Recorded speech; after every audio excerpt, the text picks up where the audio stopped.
Hello world, welcome to the Pocket Gamer podcast with your hosts, me, Brian Baglow, and Miss Peggy and Salz. Peggy, freshly back from Barcelona and the Mobile World Congress, I believe.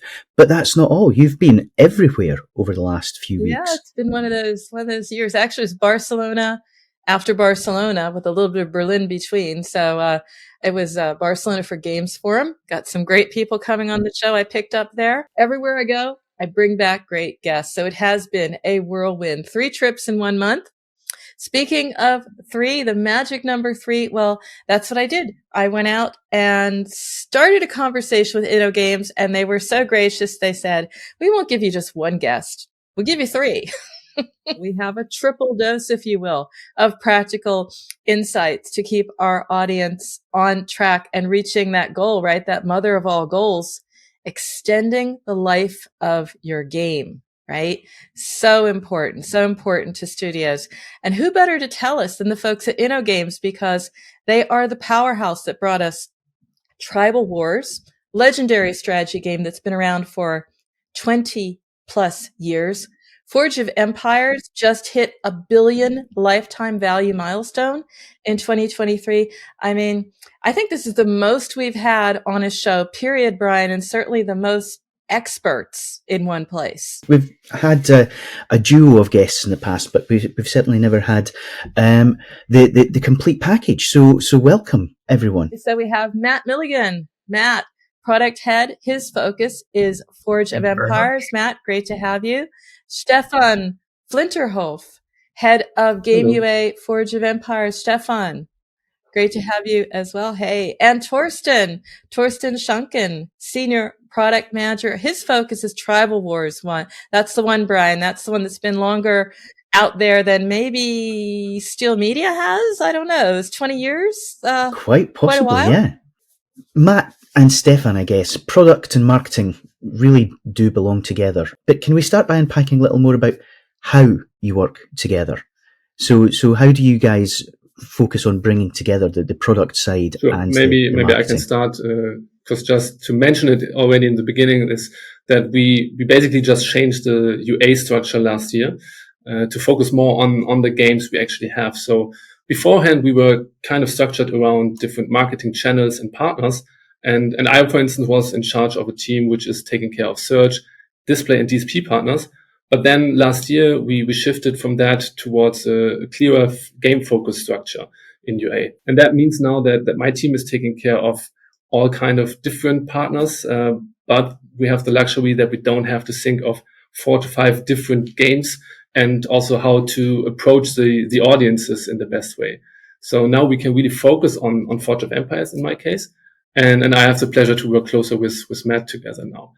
And maybe just 1 or 2 examples of how we already collaborated a bit more than in previous times is that one example, for instance, is that we've been thinking about re-engagement quite a lot in the last years. And we wanted to do a test on different re-onboarding of those inactive players to the game to basically boost our re-engagement activities. And together with the team, we developed a specific quest line for these players. Unfortunately, the results were not too great, but this is definitely something we can learn from and improve the setup for the next time. And a second, just very recent development is that someone from my team basically pitched an in-game event based on the initiative Playing for the Planet, which is, I think it was even here on the podcast a while ago. So that's the great initiative to somehow make the world a better place. And as I said, someone from my team pitched this idea to have this initiative in an in-game event. And currently the teams are working on it. And yeah, soon or later this year, we will be seeing this event actually being shipped. So I think that's already a great outcome of this whole restructuring we did on the UA side. But I guess Matt has a few things to say to this as well. I mean, I think you summed it up perfectly there, to be honest, Stefan.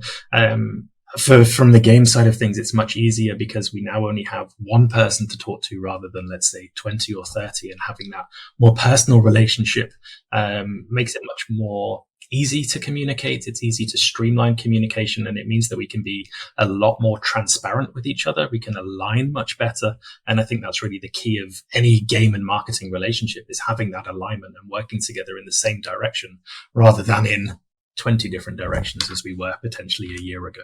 I have to interject. I think that's really amazing, and probably a blueprint here somewhere. If you think about it, Brian, I mean, before it was, you had your acquisition channels, you had your focus, and you were sort of spread out everywhere. But if you focus on the game, and everything starts with a good game, and product and marketing are on the game, that's their focus, then it's going to have a flywheel effect. It's very, very smart, and something not a lot of studios do. It's fantastic to kind of hear about the alignment and see exactly that same focus from everybody. But you have to wonder sometimes, Brian, there will be clashes, there will be disagreements.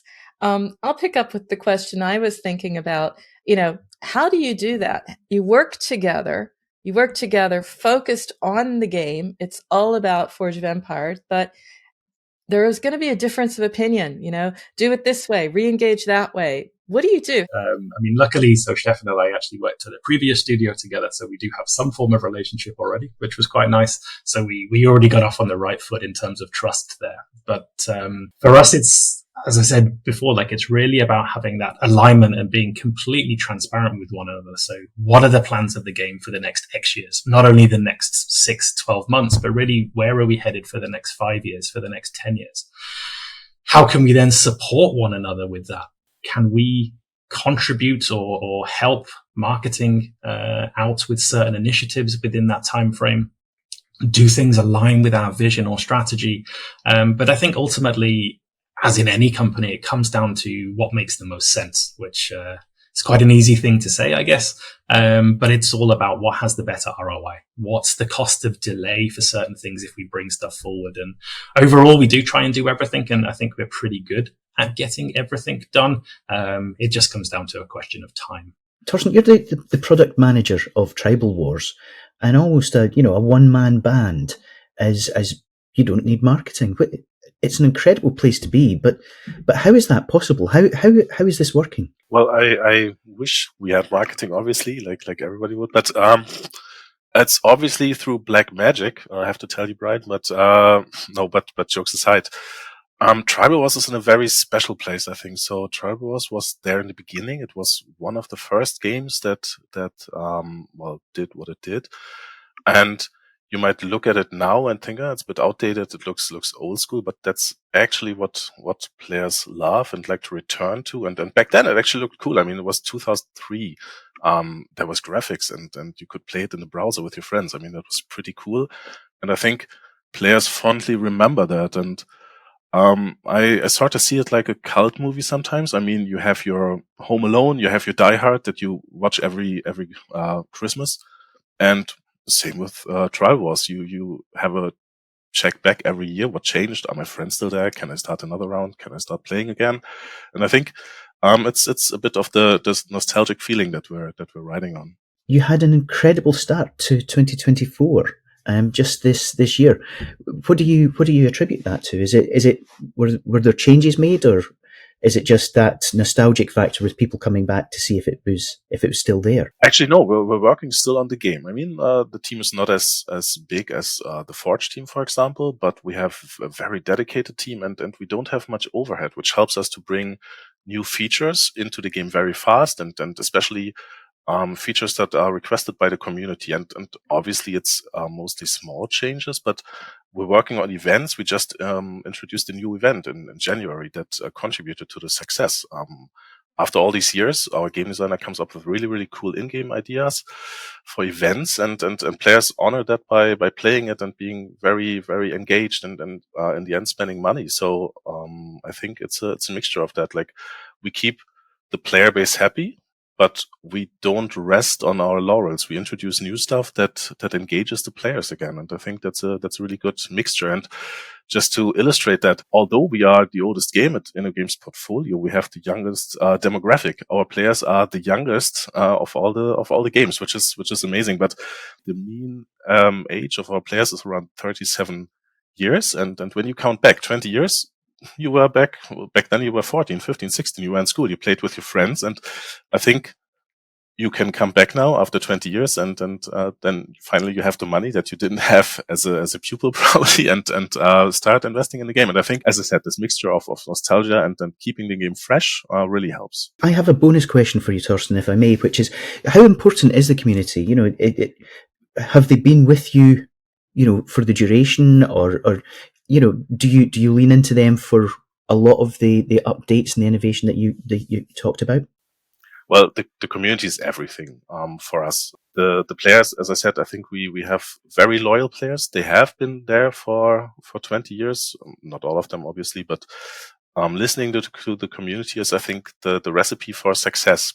But we need to listen to the community and understand what the community wants, because sometimes the community doesn't know what they want or what they need. They know what they want, but they don't know what they need. And I think the secret is to translate that into things that we actually implement that benefits all players and not just a few. And I think that's the secret sauce here to figure that out. Matt, Stefan, over at Forge, you know, a little pressure maybe on you to beat his record. You're a decade in, right? A little bit more. You were also cross-platform even before it was cool. That's all we talk about now. That's like the 2024 topic. But you did this before it was cool. And I'd like to understand a little bit more about that decision in product, and then how you deliver that benefit via marketing, because there must be something in the marketing to say, hey, cross-platform means, you know, you have the power to play where you want. I think if my research was correct, we transitioned to our first iPad version in March 2014, although I could be a little wrong there. It was just before my time at Innogames. And I think, you know, at the same time, it was the next great breakthrough for gaming, just as Facebook gaming was coming to not an end, but certainly tailing off compared to what it had. And really mobile gaming was exploding. And I think it did explode. We hit the market at more or less the right time. Over the next few years from that, you know, our revenue split between browser and mobile game actually almost hit 50-50 at one point. I think 51-49 was to be specific, a couple of years ago. We also introduced the Microsoft platform. So having an app in the Microsoft store, so being completely standalone there, which is fantastic. And that also encouraged more people to come into the game. And one of the things that we're seeing nowadays over the last year, maybe 2 years, is that browser is again taking over. And the revenue split, the player split that we have is going much more in the browser direction, and then going, I think now we're at roughly 60-40, give or take, which is surprising if you consider the sheer size of the mobile gaming industry, at least. And I think the decision is partially listening to your instinct, you know, seeing what the market is doing and where you want to head as well. And does it make sense for you? But also, fantastically, one of the good things that's happened in the last, especially 5 years, is a data explosion. And really, you know, if you can support any instinct or hypotheses that you have with data, do it. And it really makes decisions on which platforms to go to, I guess, much easier if you're not the first person, at least, but you have at least one or two references that you can to move ahead with. That's a magic word there for you, Stefan. I mean, data is also enabling, therefore, more effective marketing. That's probably certainly a benefit to you. What about the benefit explaining that to the players, getting that in the marketing, you know, continuing to make cross-platform work? I mean, certainly it's a great selling point to be able to play on multiple platforms. Also with the same user account, so you're not losing any progress moving from one to the other. But from a marketing perspective, I think it's also a great effect that we can, just by launching in a different platform, also increase our potential reach again. So not everyone is playing exclusively on mobile or on browser. So that is, at least from a marketing perspective, an easy win. I know it's not easy for the game team to maintain different platforms, but for marketing, it's definitely great addition. And we can, with that, also acquire different users through different platforms, and of course also with different marketing partners. So that just enables us to bring this game to much more users.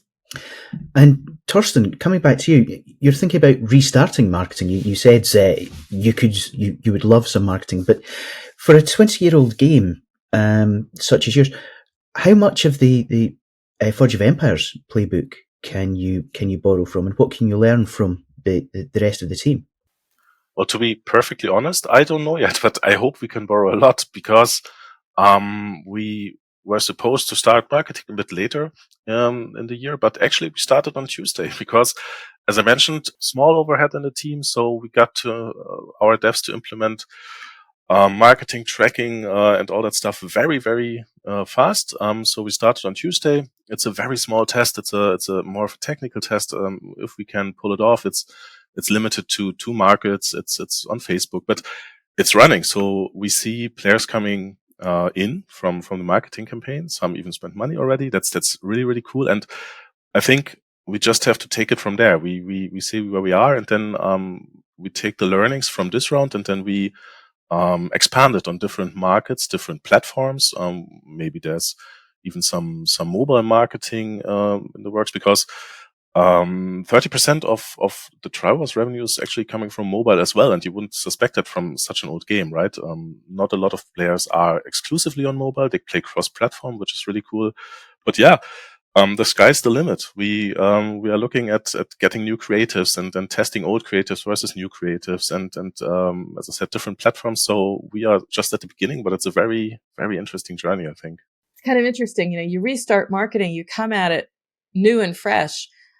What do you then focus on? Is it just like the typical, the platforms we know when I think about mobile? Or are you doing something, really different? Some different mix. I don't know, out of home. I don't know how you're doing your marketing, but something different? Or is it just like, no, just do the Meta, just do the Google, keep it simple?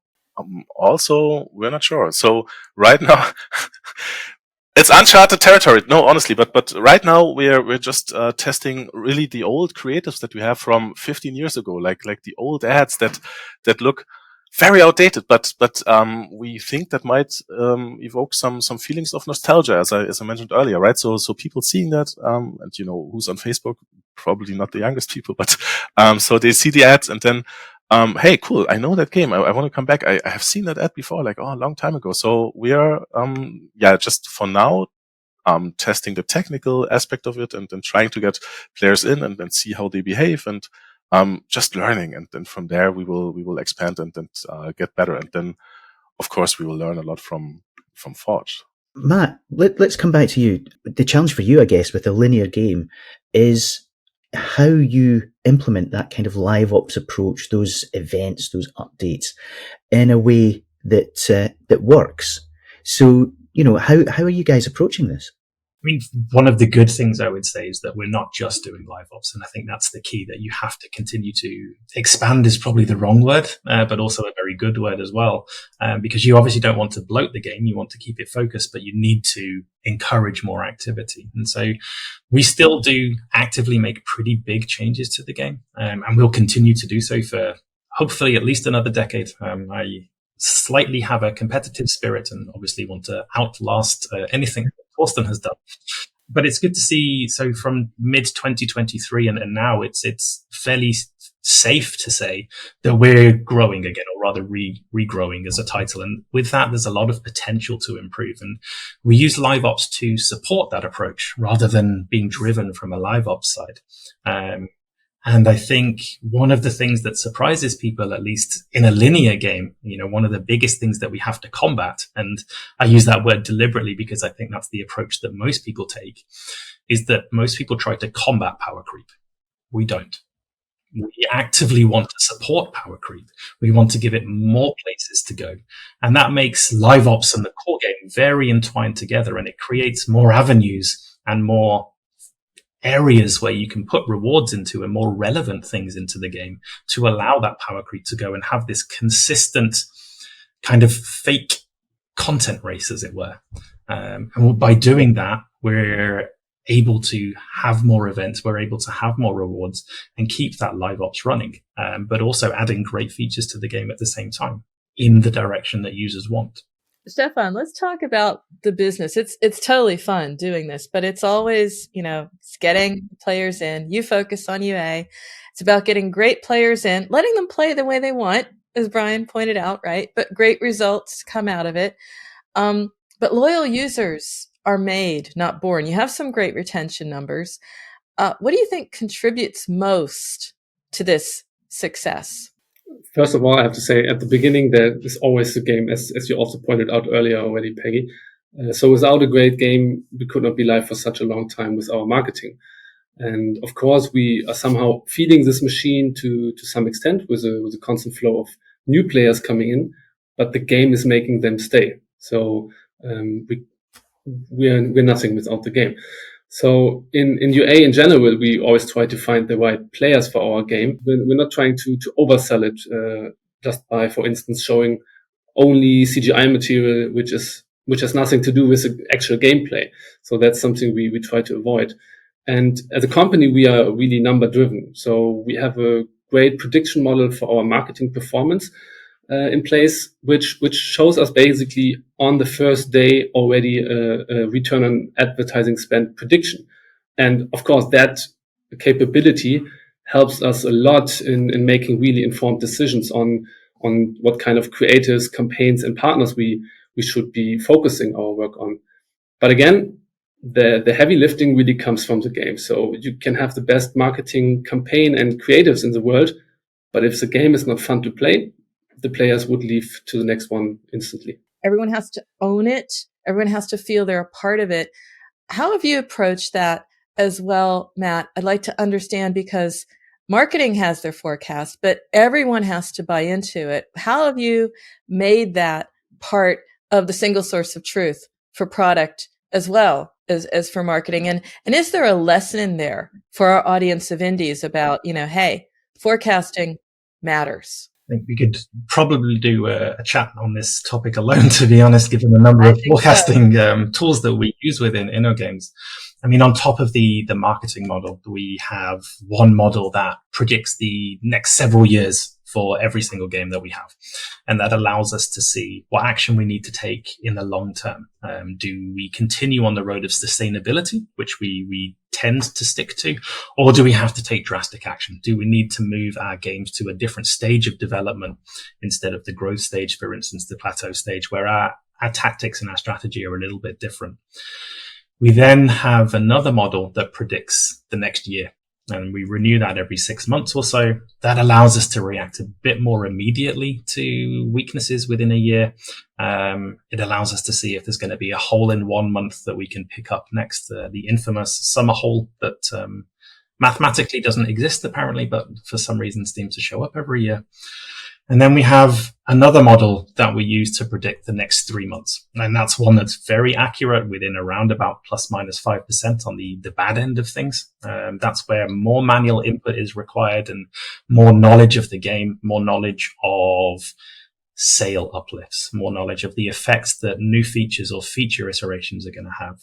And that allows us to see exactly what's going on, where we might need to improve or change the path in the next couple of days rather than the next couple of months. And within all of that, the marketing model feeds in. So we can see roughly how many new players we're going to get in, see how many existing users we're going to keep, and what consistency we have then of the user base. And that allows us to predict roughly our revenue targets, our marketing targets, and everything around that. And it also then allows us to keep and meet community expectations, because we can announce if we need to change our plans or stick to our plans, which I think is quite good, because we can almost predict the next few months and really be honest and open with the community.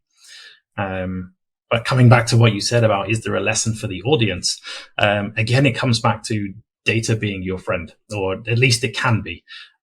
For us, we have previous games. We know what's happened. We have a prediction model beat around that. And I think we can, or anyone, if they have a couple of previous games, can look at that revenue data, that retention data, and build a model around it. But even if you don't have that, there's absolute myriad of sources online now where you can grab data from different platforms for different games, for different genres, for different subgenres, and you can do a rough calculation there as well.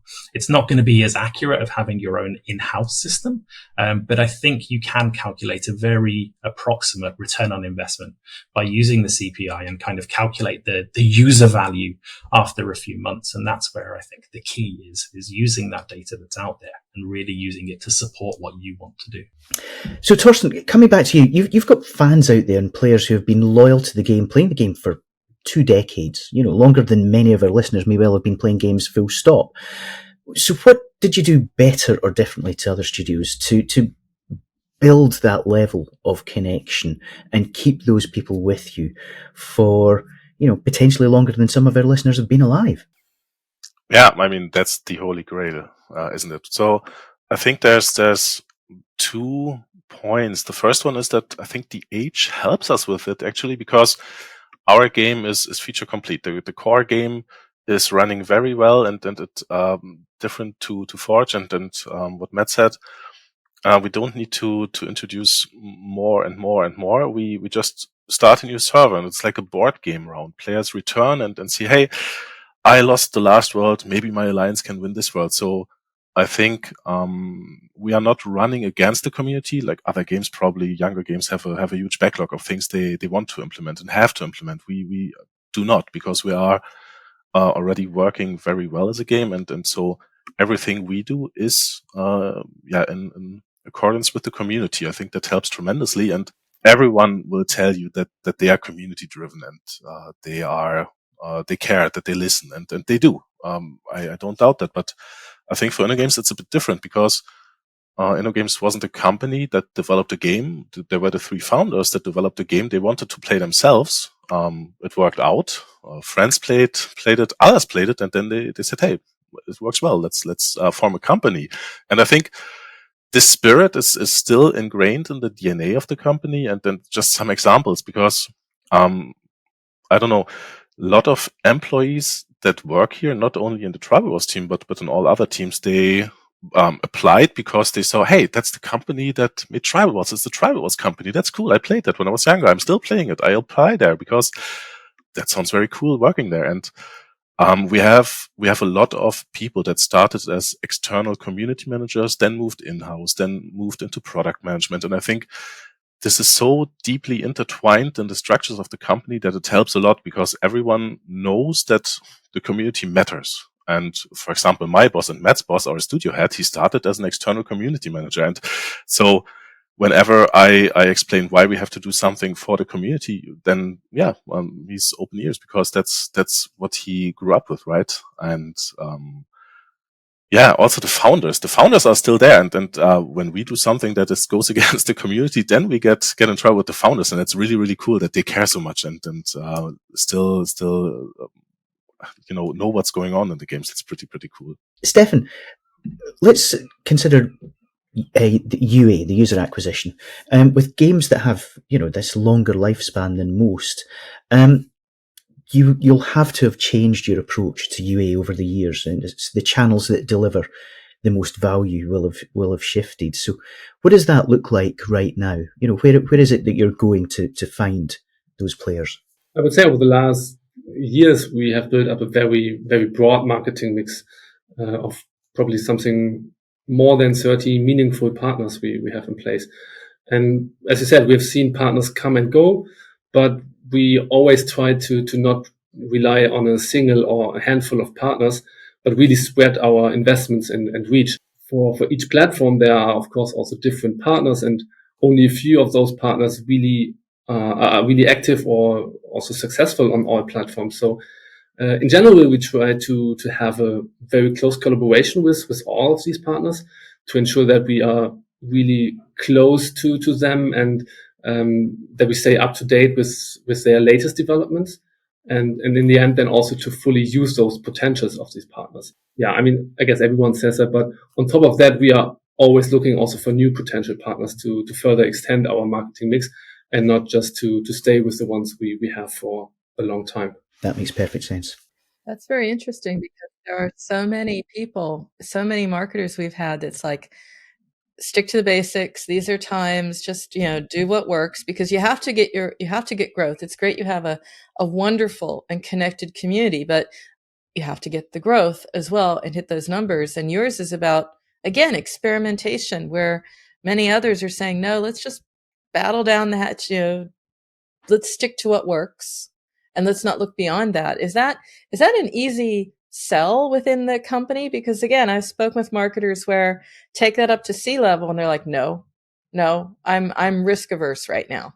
No, I would really say we are really not forced, but encouraged to really test new things, right? I talk to my boss and say like, yeah, those are the 5 partners we've been running for the last 5 years.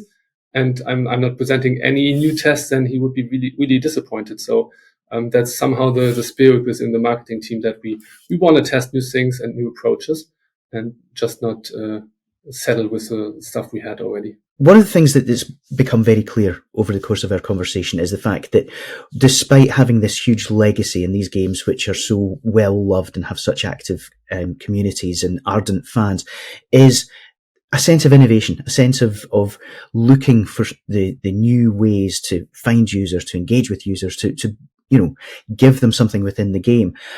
So where does that innovation and inspiration come from? Is it each other? Is it company wide? Is it team? How do you keep things so fresh and kind of novel? From my side, it's really, I guess, kind of simple. It all comes from the team, and that is purely because the team represent the community. So nearly everyone that is working on Forge plays Forge as an avid player. They're in guilds. We even have a couple of VIP players. I won't question the morality of that in the team and in the design team, which is great. So with 15 plus nationalities, they play across all of the markets that we have. They all have different play styles, and that allows us to get very direct and very quick player feedback on what we're doing and what we're developing. And really, I can't thank the team enough for everything they do on that front, because it means that we very rarely miss a beat. It's only when we make override decisions that we to not do well. So really getting the innovation and the ideas from that front, because we have very streamlined access from, almost 1 million daily active users coming in through 40 people, plus the external CMs on top of that. It's a very efficient information system and a very efficient way of moving forward and getting feedback. And that's how we innovate, at least on Forge.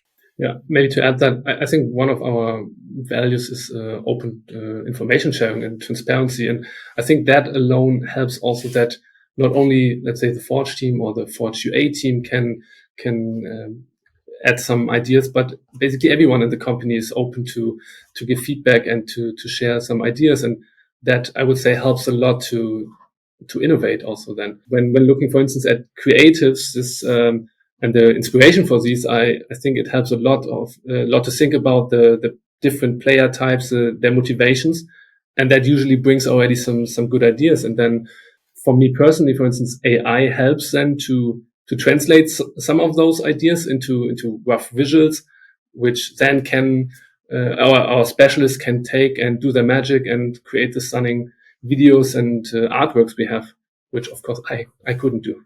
Yeah, as for innovation, it might sound silly, but we are now in the process of migrating our main channel of discussion to Discord. And I mean, we're very late with that, but the Triwars players, they are used to their forums and they love their forums. So it's a very difficult step for some of them, but I think Discord offers so much more, because in the forums there's a very vocal minority of players. We have 19 different forums, one for each language version, and the funnel, just getting it all together with the external CMs, and then it goes together. We have to check, is that an issue in every community, or that is very time consuming. So I think Discord, where all the players, or more players that are on the forums now, and in one channel, I think will make it easier for us as well. So these are the types of innovations that we do, although it might sound silly, but it's a big thing for us, for example. I want to ask each of you a little bit about yourself and bringing, as they used to say, bringing your full self,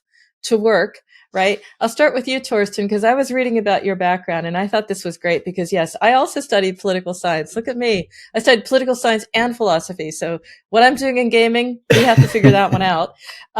You have it as well, which I think is very cool. And then a community manager before moving to being a product manager. So I'm thinking in the back of my mind, political science training, that's the diplomat in the community where emotions and tensions can get high. But tell me what you're drawing from to guide that development, to guide your own career. Yeah, political science. Well, you can also ask me for North Korea. That's my pet peeve. So, if you ever want something like that, but no, you're absolutely right. But I think for me it was more of a different approach because I loved reading, writing, compressing information and giving information. As a political scientist, you analyze stuff and you have to do stakeholder management and that's a lot of fun for me. But I also was a forum troll, so I know how these people think. So being a community manager and then being on the other side suddenly helped me tremendously. But my background as a political scientist really helps me with gathering and analyzing information and talking to people. I think that's my strong suit and really love that. And of course, I've always been a gamer, so these two things come perfectly together where I am now. Matt, coming back to you, I mean, you love games. That's become clear over the course of this conversation. But what turns a love for games into a career in gaming? And can you offer any advice for our audience for pursuing that and getting into games? I mean, that's an interesting one. So to go back to university studies that don't have anything to do with your career, I actually studied biochemistry. And I actually ended up dropping out in the third year because I hated the statistical analysis side of things. And then now that's I would say a pretty large part of my job. So it's kind of gone full circle a little bit and I enjoy it now. So I think for me, it was the games that kind of allowed that attraction to happen and that like to happen. And so pretty much the same as a lot of people, I came up through community management. I was a moderator before on other games and came up in that direction, had a knack for product decisions and then moved into the products within a couple of years of joining the community management department. And I think that's the key for anyone. If we look at product managers that I've seen in my career and have met producers even from AAA studios or across the world, a lot of them come from QA or community management. And I think that's the key to jumping into the industry, especially if you want to go into the product direction or have a love of the community or a love of quality and testing and even the development of unit testing, which I think is a fantastic area to go into as well, is look into those areas and really contribute to what are traditionally seen as like the bottom areas of game development, but they are actually the most important and they lead to probably some of the most important people in the industry, I would say. At least what I've met. Stefan, you are in marketing. That's where you belong because I was looking, you have a long track record in online marketing years ago to the present day.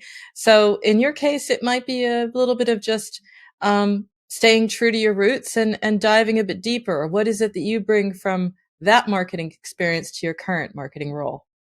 Yeah, I mean, it's, as you said, I've been almost doing only online marketing in my entire career. So, and also only for online games. So, there was no other path. I honestly don't know really how I ended up here in this area because I'm also not like the big player, how maybe compared to Matt and Thorsten, definitely not.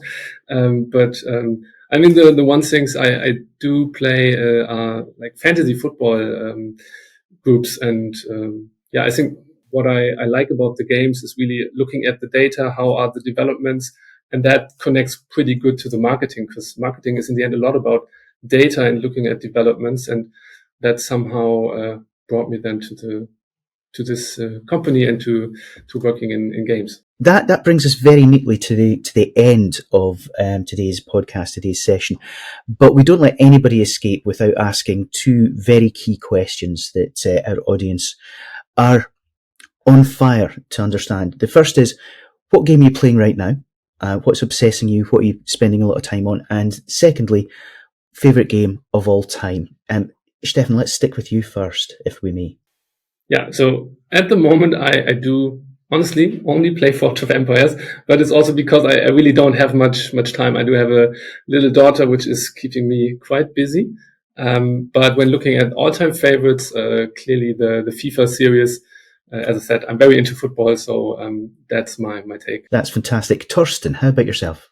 Thanks for the question, Brian, because I actually asked this question every potential employee interview I have to give me an idea. And it tells me a lot about the people, I think, more than your typical HR question. So I am playing right now Baldur's Gate 3.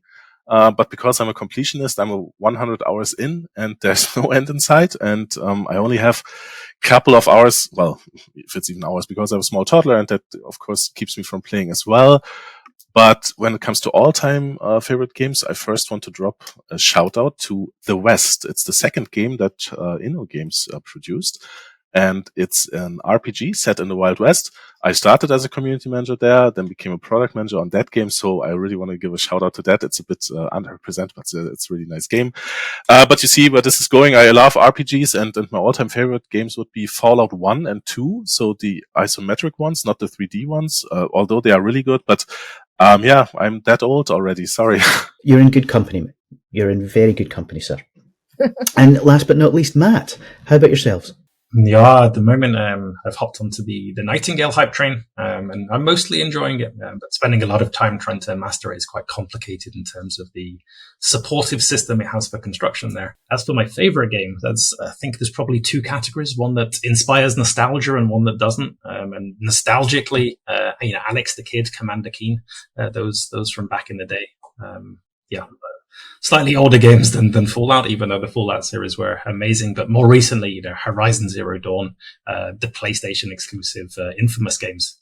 There's so many fantastic games out there. It's hard to just pick one, I would say.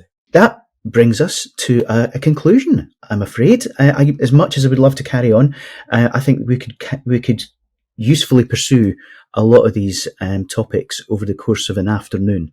But sadly, Peggy will have my legs broken if we go over an hour or so. But I just want to say thank you all so much for joining us today. And I will reiterate what Peggy said earlier. We would love to have you back and find out more. And once we hit the 30th anniversary of the game, Thorsten, please do come back and we'll all get together. Even if we're just heads in jars in the future. We will all be here. We will definitely all be here. And I have to second and third that.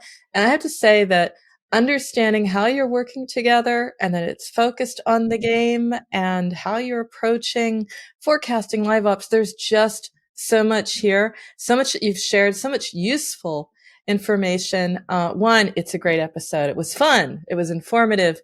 And yes, you're coming back for an encore. So thanks so much. Perfect. Thanks for having us. Thank you. It was tons of fun. It's been fantastic.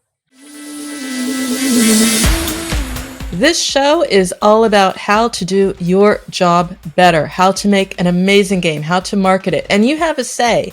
So if you have a story or know someone we need to shine a light on, then we would love to hear from you. We want to hear from you. We want to reflect the reality of the mobile games market in all its wonderful complexity and strangeness. So if you have any suggestions for us, if you have any feedback for us, you can always get in touch. You can email us at podcast@pocketgamer.biz. You can find us on Twitter @PGBiz, and you can reach out to us through the pocketgamer.biz website.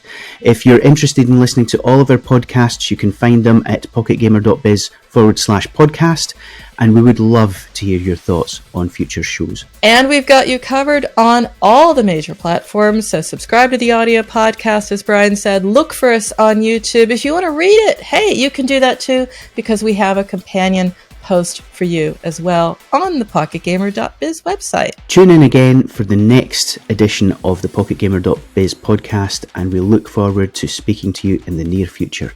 Until then, I'm Brian Baglow. I'm Peggy Salz, and that's a wrap until next week.